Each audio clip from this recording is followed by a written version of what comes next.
Se acerca. No hay escapatoria. Durante Halloween, desaparece el velo existente entre este mundo y el más allá. Y entonces se abren los infiernos.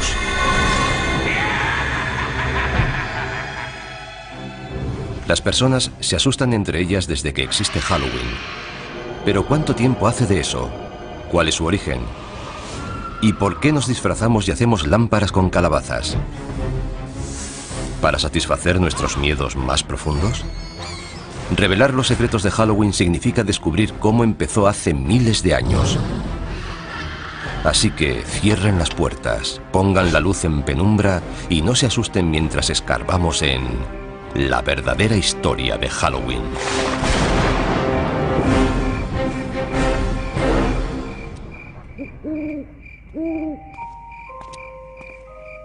¿Cómo se puede describir Halloween sin que parezca que estás loco?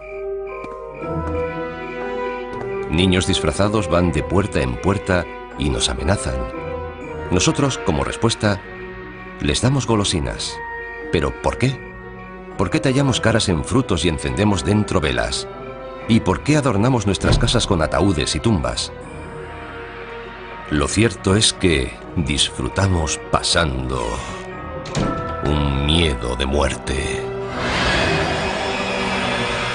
Halloween consiste en ser otro, en salir de nuestra propia piel. Lo soportamos porque sabemos que es solo una noche.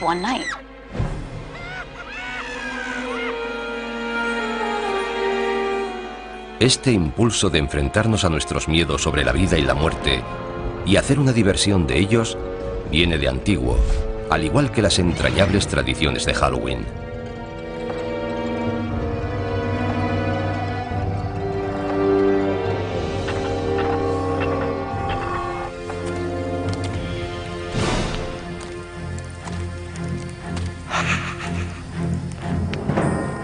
Tiene un origen muy antiguo que se remonta al calendario celta. Las tribus celtas dividían el año en una mitad luminosa y otra mitad oscura. El Samhain, su antigua celebración, fue la precursora de nuestro Halloween. Representa el inicio de la mitad oscura. Hace miles de años, los celtas, una de las primeras tribus de Europa, celebraban con hogueras el Samhain, festival de la cosecha, la noche del 31 de octubre, para dar la bienvenida a su nuevo año. Para los pueblos antiguos, la cosecha marcaba la diferencia entre la vida y la muerte. Si se perdían los cultivos, la gente moría de hambre. La muerte siempre estaba cerca. La época de la cosecha podía ser bastante tenebrosa. Los días se hacían más cortos, las noches más largas. Surgen dudas sobre si habrá comida suficiente para todo el invierno. Supongo que es el origen de esta especie de pesadilla. Era como una especie de aviso. Llega el frío y la oscuridad. Juntaos, quedaos en casa y no mandéis a nadie solo en la oscuridad. Pero para los celtas había algo más en Samhain. El Samhain marcaba el paso de la luz a la oscuridad. Era un momento en el que el espacio se volvía permeable, flexible. Por eso no solo el espíritu de los muertos, sino también los de otras realidades podían vagar por nuestra realidad. Y los humanos también podían vagar e incluso perderse en el otro mundo. El velo entre la vida y la muerte era muy fino. Los vivos y los muertos se podían mezclar. Esa es la raíz de las celebraciones de Halloween. Perduran historias de gente que durante el Samhain se perdió en el otro mundo y de muertos que aparecieron entre los vivos. Pero lo cierto es que sabemos muy poco sobre Samhain. Solo podemos suponer que las hogueras dieron lugar a una figura muy familiar en Halloween. Algo familiar, pero que asusta a muchos. El murciélago. Antes de que existiera la electricidad, la única forma de ver a un murciélago era con el fuego. Y es bastante común verlos alrededor del fuego, porque los murciélagos comen insectos, y los insectos se sienten atraídos por la luz. Los murciélagos salen por la noche, y la noche era un tiempo que daba miedo. Si para alguien los murciélagos son lo mejor y lo peor de Halloween, se lo puede agradecer a pueblos antiguos como los celtas. Y no eran la única cultura antigua con costumbres aterradoras. Otros incluso visitaban a sus muertos.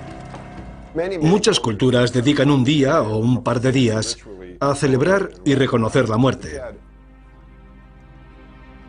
Un dato interesante es que gran parte de ellas, sobre todo las sociedades agrícolas, lo hacen en la misma época del año, porque en primavera las cosas surgen de la tierra, están muy verdes. Hacia mitad de verano se recoge la cosecha, y en otoño, cuando se acerca el invierno, las cosas mueren.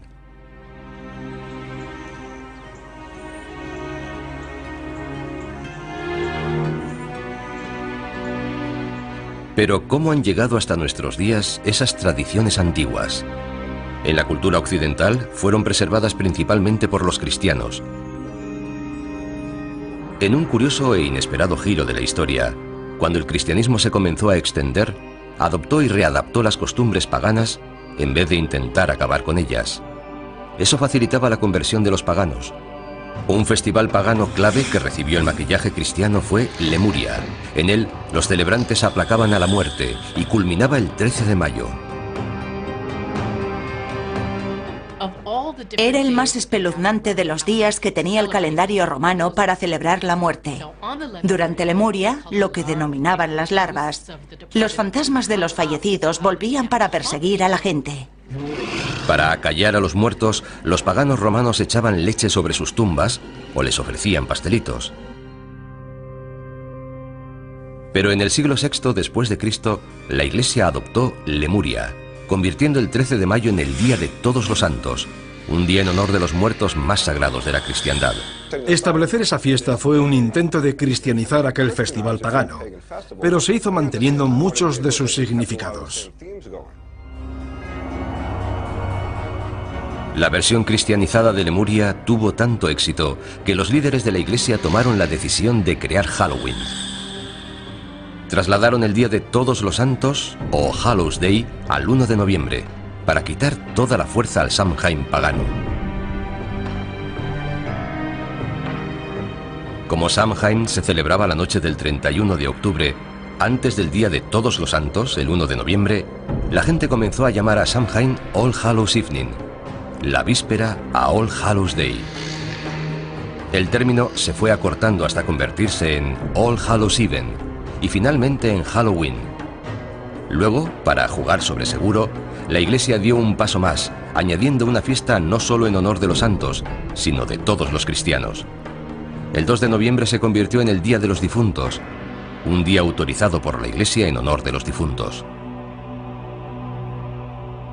Eso es muy importante para Halloween, porque de ahí nace la asociación de Halloween con los difuntos y lo sobrenatural. Así que, gracias a la Iglesia por inspirar los elementos espeluznantes de Halloween. Pero esperen, todavía hay más. La Iglesia también ayudó a establecer la tradición del truco o trato. Todo comenzó durante la Edad Media, en el Día de los Difuntos, cuando los sacerdotes dijeron a los cristianos que rezaran por las almas atrapadas entre el cielo y el infierno en un mundo de tinieblas llamado purgatorio. El purgatorio no era un lugar agradable. No es el infierno. No es tan malo como el infierno, pero aún así es bastante desagradable. Se sufre atascado allí. Afortunadamente puedes hacer algo por esas almas. Puedes rezar por ellas. ¿Y cómo salían las almas del purgatorio? Según la Iglesia, si se ofrecían oraciones suficientes por ella, un alma podía volar hasta el cielo.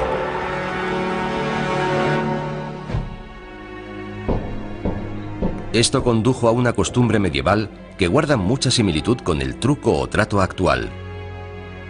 Los niños recorrían las casas pidiendo pastelillos de almas, unos bollos especiados rellenos de pasas.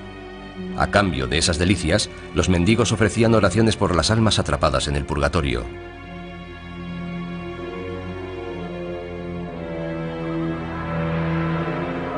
Este precursor del truco o trato actual se convirtió en una preocupación para los cristianos medievales, al igual que otro futuro elemento esencial para Halloween: las brujas. Para la gente de la Edad Media era perfectamente lógico creer que había demonios y brujas. Si había demonios y brujas y eran responsables de las cosas malas del mundo, era lógico perseguirlos y matarlos. Así veían el mundo.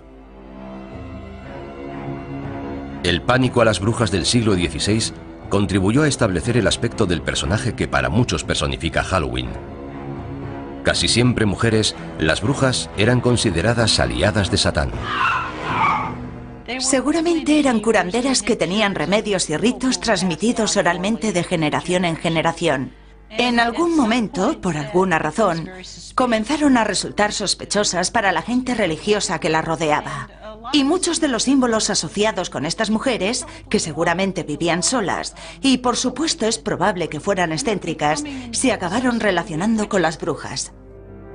Con el tiempo, a medida que más y más mujeres fueron siendo acusadas de brujería, sus objetos cotidianos de cocina adquirieron dimensiones siniestras y se han convertido en iconos de Halloween. Algo tan mundano como una escoba se convirtió en un elemento del mal, además de en un medio de transporte. Otro accesorio presente en la guarida de todas las brujas era perfecto para cocinar pociones maléficas: la marmita. Las marmitas se hicieron muy populares. Naturalmente, era algo que había en todos los hogares de la Edad Media. Era un elemento básico para cocinar. El sombrero puntiagudo de las brujas fue una variación del sombrero de las mujeres del campo medievales. Y por supuesto el misterioso asesino acechante con ojos resplandecientes: el gato. No es de extrañar que se asocie a los gatos con las brujas y Halloween. Los gatos son un poco enigmáticos. Además, suelen estar cerca de los fogones y de las escobas. Por eso se los asocia con la brujería y Halloween. Gatos negros y brujas, cementerios y fantasmas. Los elementos aterradores de la gran noche gótica norteamericana iban tomando forma. Estas figuras macabras no tardaron en pasar al Nuevo Mundo, donde han ayudado a crear el gran espectáculo que conocemos hoy.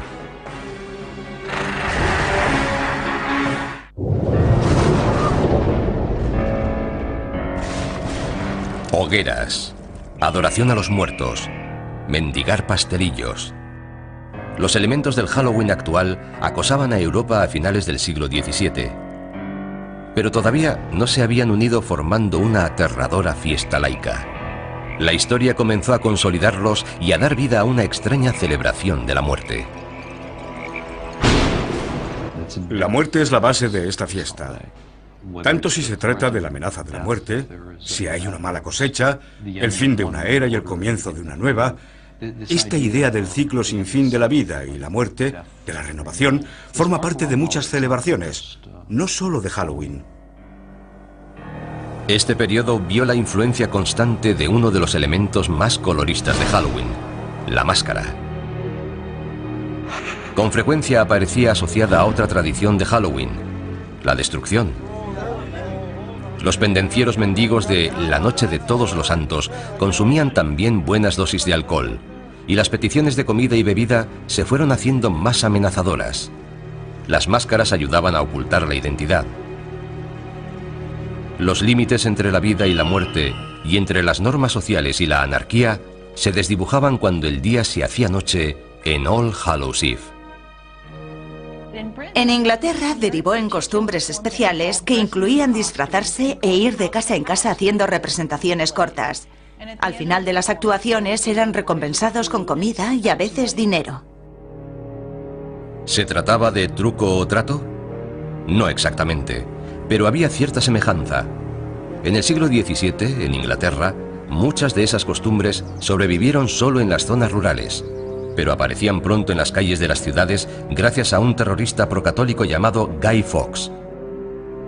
El 5 de noviembre de 1605, Fawkes intentó volar la Cámara de los Lores de Londres con 36 barriles de pólvora. Guy Fawkes fue juzgado, declarado culpable y ahorcado. Y según la leyenda, su cuerpo fue descuartizado y arrojaron los pedazos al fuego. Al año siguiente y todos los años posteriores, en el aniversario del ataque fallido, los niños de Londres se burlaron del recuerdo de Guy Fawkes, causando el caos en las calles, manifestándose, mendigando y haciendo hogueras. En la actualidad, en toda Inglaterra se le llama el Día de Guy Fawkes o la Noche de las Hogueras.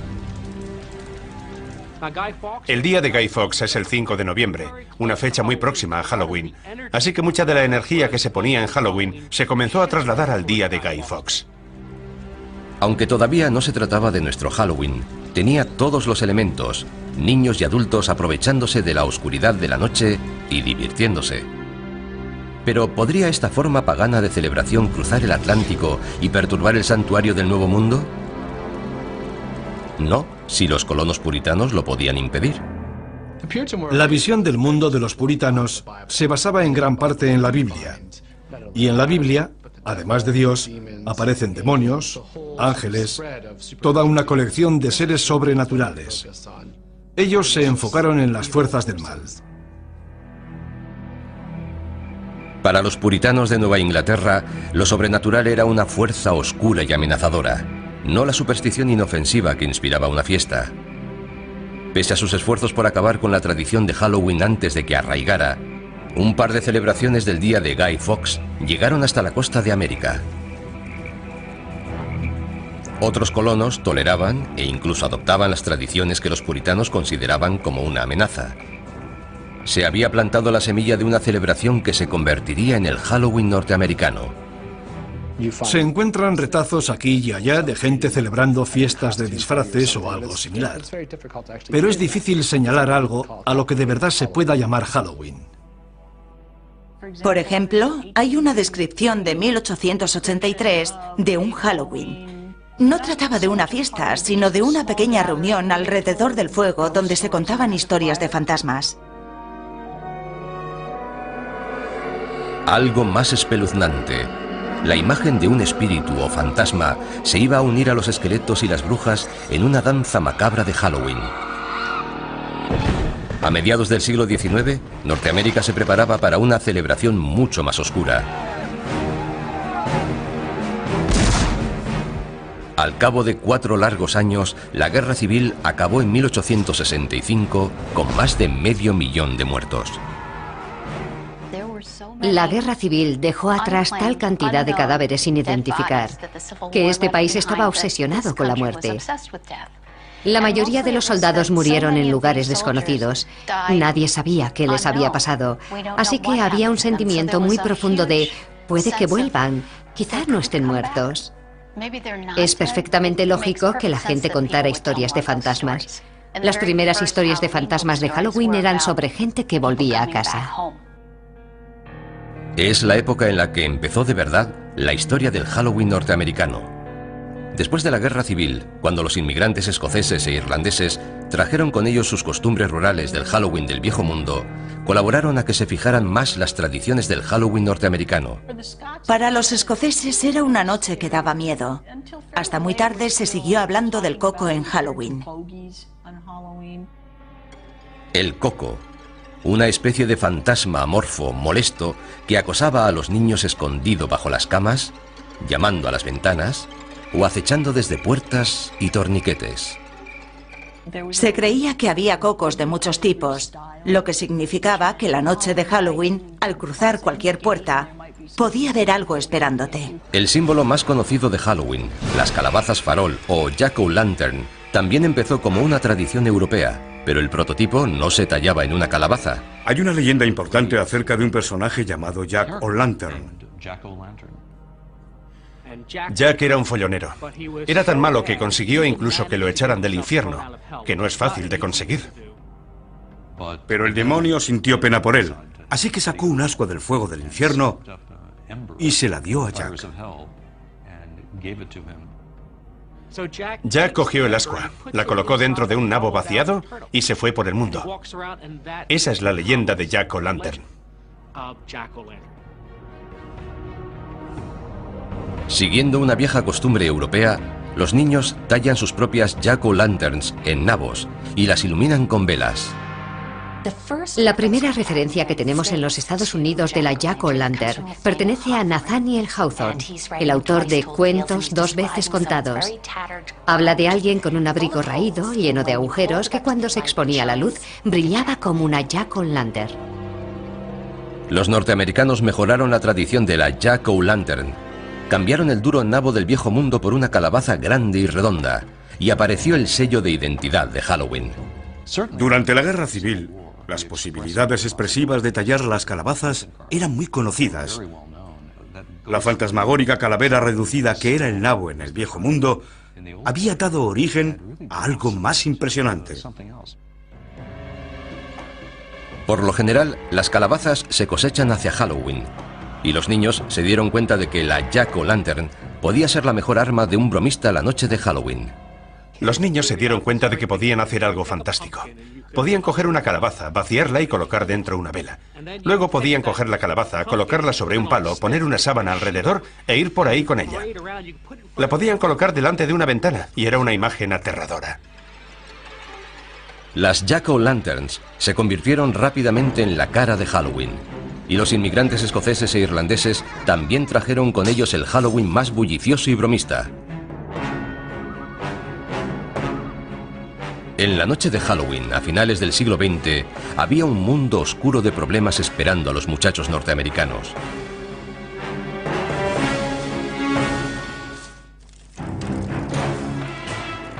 Halloween había hecho un viaje oscuro y espeluznante desde su origen con los celtas siglos atrás. En la Edad Media se convirtió en una celebración cristiana para honrar a los muertos. Hacia el siglo XVI se convirtió en una bulliciosa celebración infantil marcada por las peticiones y las bromas. Hacia 1880, Halloween pasó a los pueblos y ciudades de América. Pero la fantasmagórica cara de Halloween fue reinventada con sombras horripilantes de naranja y negro a comienzos del siglo XX. Por primera vez, los artistas de la época unieron todos los elementos espeluznantes y los asociaron a Halloween.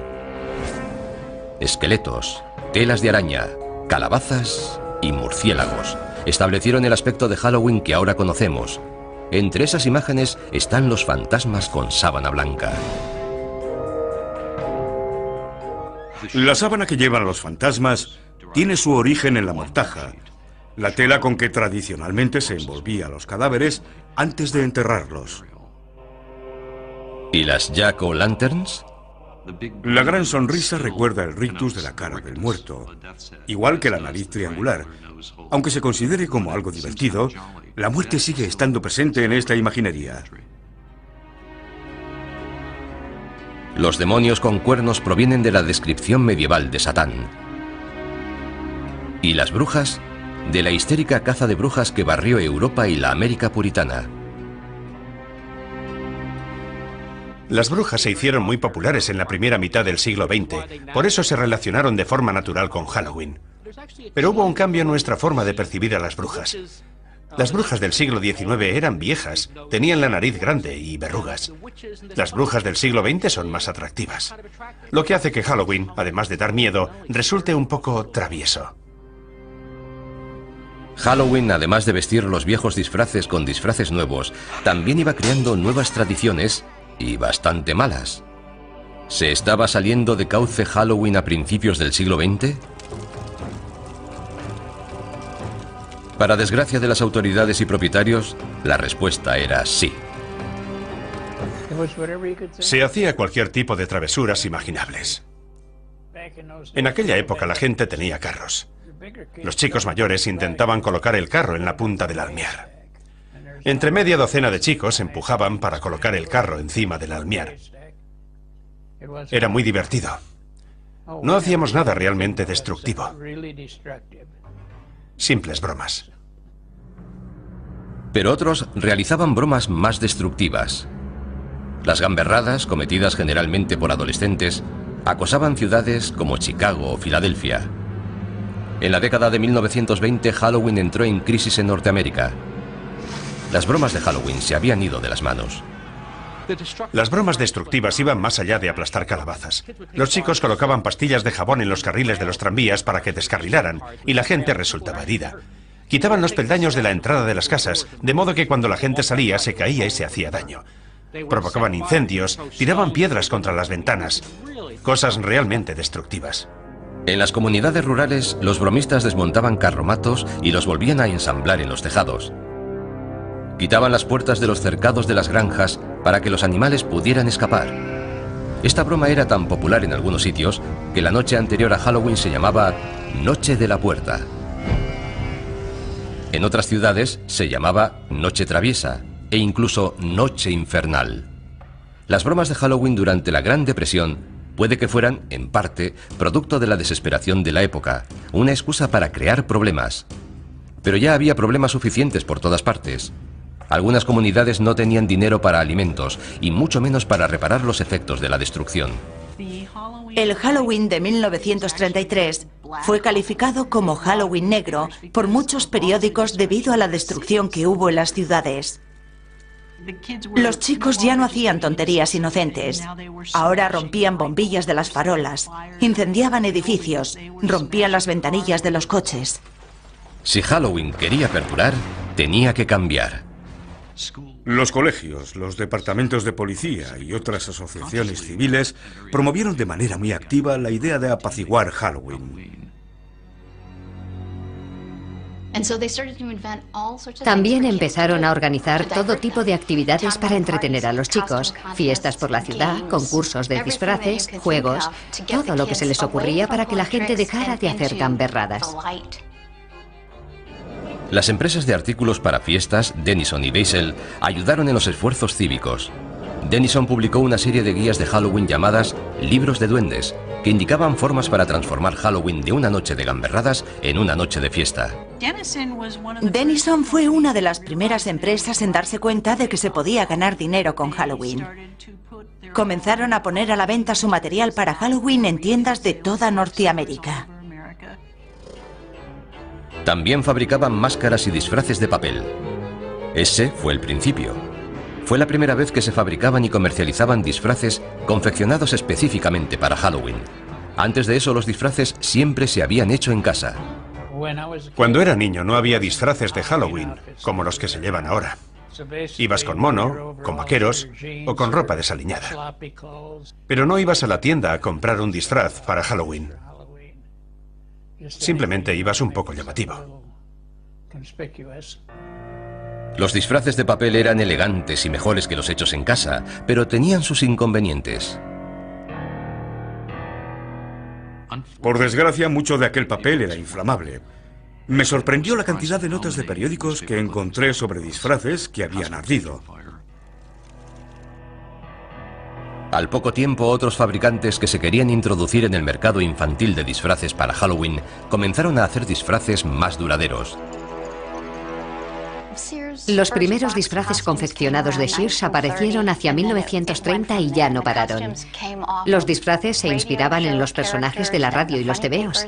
Disfraces para fiestas, disfraces para el campo, para desfiles callejeros, para fiestas en los colegios, fiestas en las iglesias. Halloween era un gran acontecimiento social. Los desfiles de Halloween también contribuyeron a sacar la celebración de las sombras y llevarla a la vista del público. Puede que Allentown, Pensilvania, celebrara el primer desfile en 1905, pero otras poblaciones no tardaron en seguirla. Toms River, Nueva Jersey, en 1919, Anoka, Minnesota, en 1920. Desde aquella época, Anoka ha celebrado el desfile todos los años. De hecho, la ciudad se llama a sí misma la capital mundial de Halloween.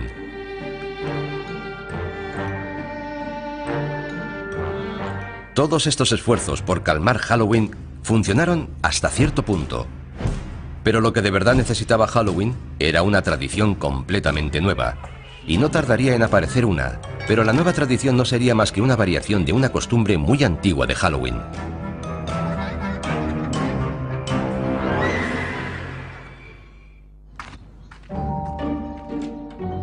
Hola. Truco o trato. La frase que derrama cataratas de caramelos en calabazas de plástico y fundas de almohada por toda Norteamérica la noche del 31 de octubre. Y aunque sea una costumbre con varios siglos de antigüedad, la frase truco o trato tiene seguramente menos de 100 años.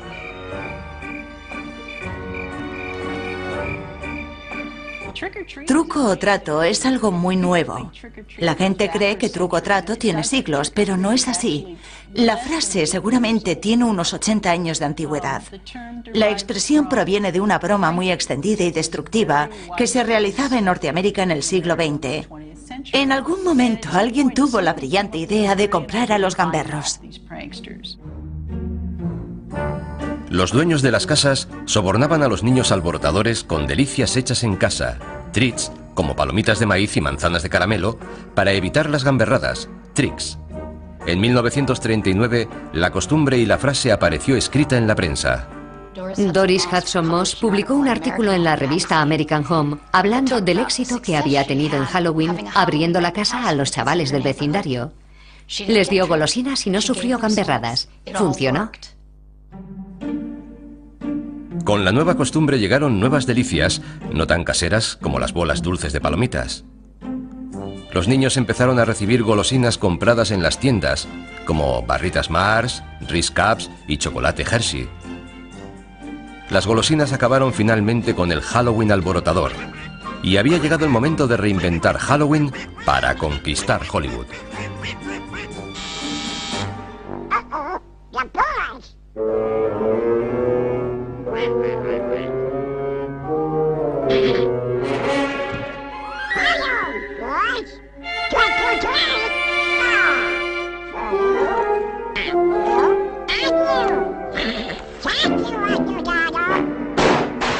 Halloween se estaba convirtiendo en un fenómeno de la cultura pop, una fiesta nacional adoptada por millones de personas que se lanzaban como carroñeras a disfrutar de dulces fabricados de manera industrial. De niño me encantaba Halloween. Participaba de forma activa. Me encantaban los rituales y las bromas. Me encantaban las travesuras. Me encantaba ir de casa en casa disfrazado pidiendo caramelos y la fiesta que había luego. Era algo fantástico. En 1966 Halloween encontró un hogar donde toda la cultura pop acabó por hacerlo: la televisión. Halloween rompió marcas cuando América hizo Truco o Trato con Charlie Brown. La idea de la gran calabaza proviene, por supuesto, de una tira de cómic. Sparky Schultz decidió que sería muy divertido que uno de los niños se liara con las fiestas. Por eso Linus vuelve todos los años a la huerta de la calabaza. Who are you writing to, Linus? This is the time of year to write to the Great Pumpkin. On Halloween night, the Great Pumpkin rises out of his pumpkin patch and flies through the air with this bag of toys for all the children. You must be crazy. When are you going to stop believing in something that isn't true? When you stop believing in that fellow with the red suit and the white beard. La televisión y la tira de cómic más popular dieron a Halloween el sello de aprobación no oficial. La festividad no había sido tan popular en toda su historia. Pero los dibujos animados sobre Halloween para niños eran una cosa y una película para adultos con Halloween como tema otra muy distinta. Nadie lo había intentado antes, es decir, hasta que el director John Carpenter se decidió a hacerlo en 1978 con el clásico La Noche de Halloween. La idea de llamar a mi película La Noche de Halloween se le ocurrió al distribuidor. Cuando lo dijo pensé, es perfecto, nunca se había hecho una película basada en Halloween. Fue como una revelación. ¿Cómo no se te ha ocurrido hace años? Es una idea genial. Esa película costó $325.000 y dio origen a una saga que recaudó más de $500 millones y abrió un nuevo campo, elevando las películas de terror de serie B a la de respetado cine de género. Y por accidente redefinió también nuestra actitud ante las máscaras de Halloween. Todo empezó cuando el escaso presupuesto para guardarropa obligó al equipo a crear una máscara para el malo, Michael Myers, con apenas nada. El director de producción fue a la tienda de artículos de magia Bert Wheeler, en Hollywood Boulevard, y compró una máscara de Capitán Kirk, de Star Trek, que no se parecía nada a William Shatner. Me quedé mirando aquella cara extraña y alargada. La pintamos con spray y la retocamos un poco. Estaba distorsionada, lo que resultaba perfecto. En el guión ponía que llevaba máscara. La máscara improvisada y el villano que había detrás de ella no tardaron en convertirse en figuras emblemáticas de Halloween. Michael Myers, aunque la película original se estrenó en 1978, sigue siendo uno de los personajes de Halloween más famosos de todos los tiempos. La idea de un acosador con máscara amenazando a los jóvenes en Halloween desvió del foco de atención de Halloween de los fantasmas y los duendes hacia la maldad humana. Pero aquella máscara anodina hizo mucho más. Contribuyó a redefinir los límites de lo que podían ser las máscaras de Halloween. Y fue el preludio de la nueva cara de Halloween en el nuevo milenio.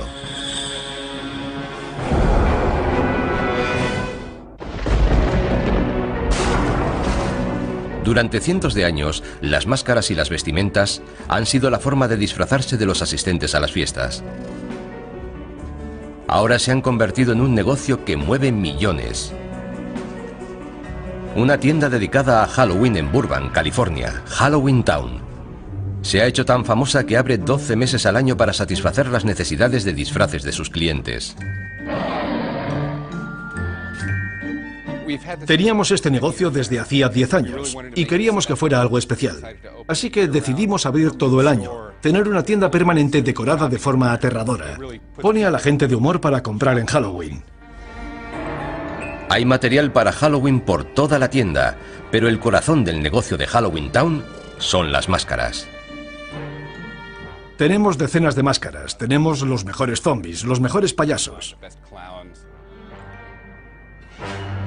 Las máscaras y los disfraces han sido siempre un buen método para librarse de las culpas. En una situación como Halloween, resultan perfectos.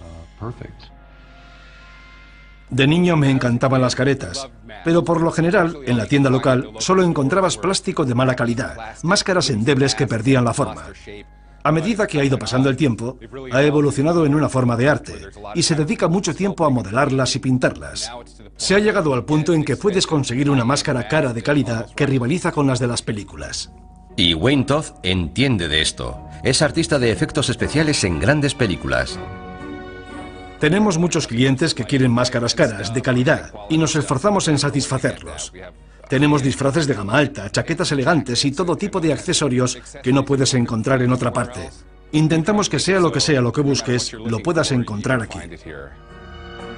Las máscaras y los disfraces exclusivos de la actualidad están a años luz de los demonios, brujas, esqueletos y fantasmas de la década de 1960. Pero esa fue la década en la que empezó a cambiar el guardarropa de Halloween. Hollywood comenzó a influir en lo que los niños llevaban para convertirse en sus personajes favoritos de la televisión o el cine. En la actualidad, la tendencia se ha convertido en obsesión. Series de películas como Pesadilla en Elm Street, Scream y La Noche de Halloween han inspirado a legiones de niños a vestirse para matar. Llevar la máscara del asesino, del fantasma o del esqueleto te da una sensación de seguridad y también de poder. Porque el monstruo no te puede atrapar si tú eres el monstruo. Las máscaras de los asesinos psicópatas forman parte de la evolución de los gustos en Halloween. La única regla ahora es que no hay reglas. Las máscaras se inspiran en la cultura pop, la religión, la política, lo que sea. Y cada vez más las caras que hay detrás de ellas no son de niños, sino de adultos. Halloween se ha convertido en una actividad para adultos. Y no creo que fuera ese el caso hace 50 o 60 años. Se trata de un día específicamente dedicado a que puedas ser lo que no eres normalmente. Te puedes ocultar detrás de una máscara, puedes llevar ropa que jamás llevarías el resto del año, y la gente disfruta con ello. Lo cierto es que el Halloween del siglo XXI es tanto una fiesta para adultos como para niños. Tenemos niños que han crecido y sienten mucha nostalgia por Halloween. Así que Halloween vuelve a cambiar y se convierte en una celebración para adultos. El negocio actual de Halloween atiende a todo el que se quiera unir al espíritu de la celebración con fiestas temáticas y atracciones como casas encantadas. Hace 50 años, cuando eras demasiado mayor para truco o trato, te tenías que quedar en casa repartiendo caramelos. No tenías actividades para hacer. En la actualidad hay una industria imaginativa de casas encantadas para adultos. En los Estados Unidos funcionan todos los años unas 4.000 casas encantadas.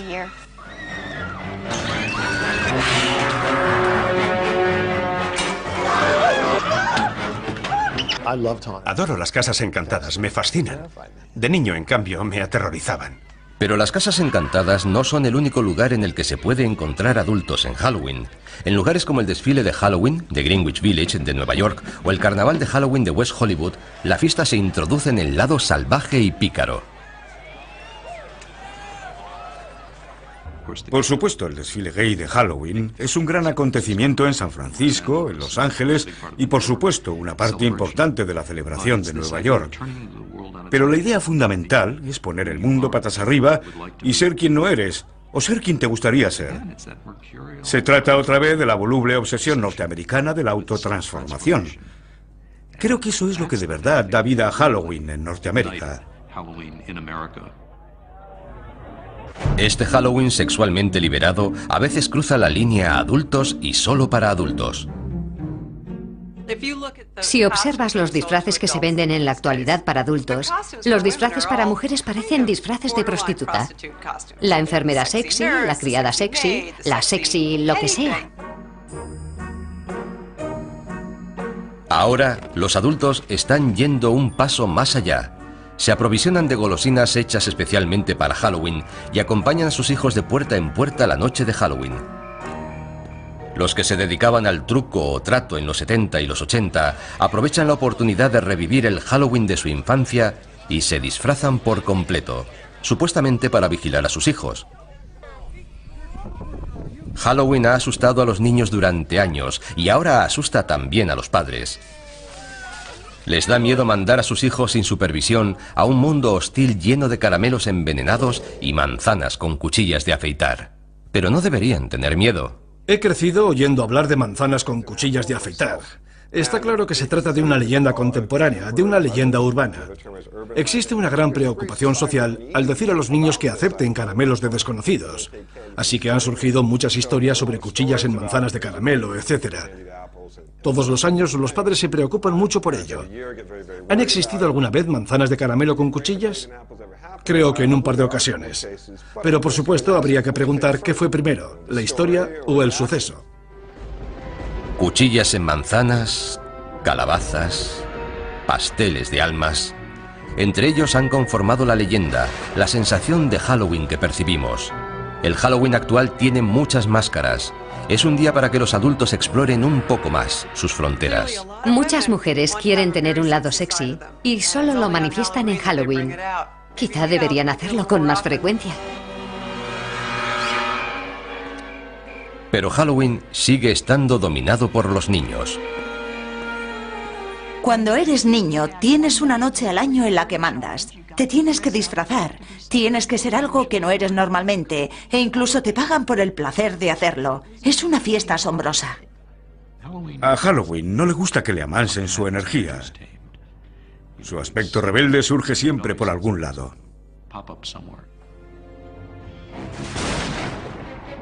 Si miramos con atención, veremos que Halloween es un escaparate de todo lo que teme el hombre. A lo largo de los siglos hemos aprendido a convivir con lo que más nos asusta. Y ahora, el 31 de octubre, convertimos nuestros miedos en diversión. Así que cuidado con las casas encantadas y las puertas chirriantes, las sábanas hinchadas y la luna llena. Y no te sorprendas si una calabaza sonriente te desea ¡Feliz Halloween!